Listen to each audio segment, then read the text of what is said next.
ఆచార్యులు వారి రుణం మనం తీర్చుకోలేమండి.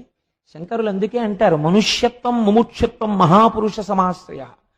మహాపురుషుడు ఒకడు జీవితంలో తటస్థపడడం, ఆయనతో మాట్లాడగలగడం, ఆయన ఒక ప్రశ్న వేసి జవాబు తెలుసుకోగలగడం, ఆయన పాదసేవనం చెయ్యగలగడం, ఆయన వెనక ఆయన వస్తువుని వహించగలగడం, ఇవన్నీ కూడా జీవితంలో నీకు దొరకాలంటే దొరికే అదృష్టములు కావు. కొన్ని కోట్ల జన్మల తర్వాత నీకు ఆ అదృష్టం లభిస్తోంది.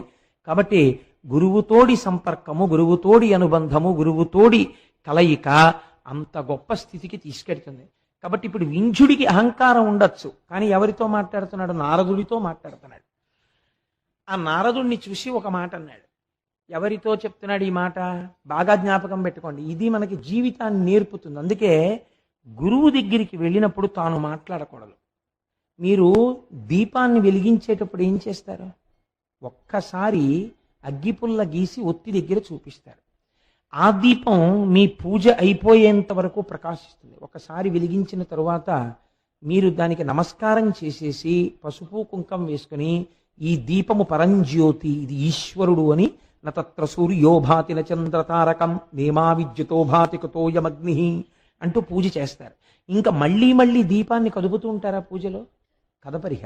ఆ దీపం నిధనం అవ్వకుండా చూసుకుంటారు.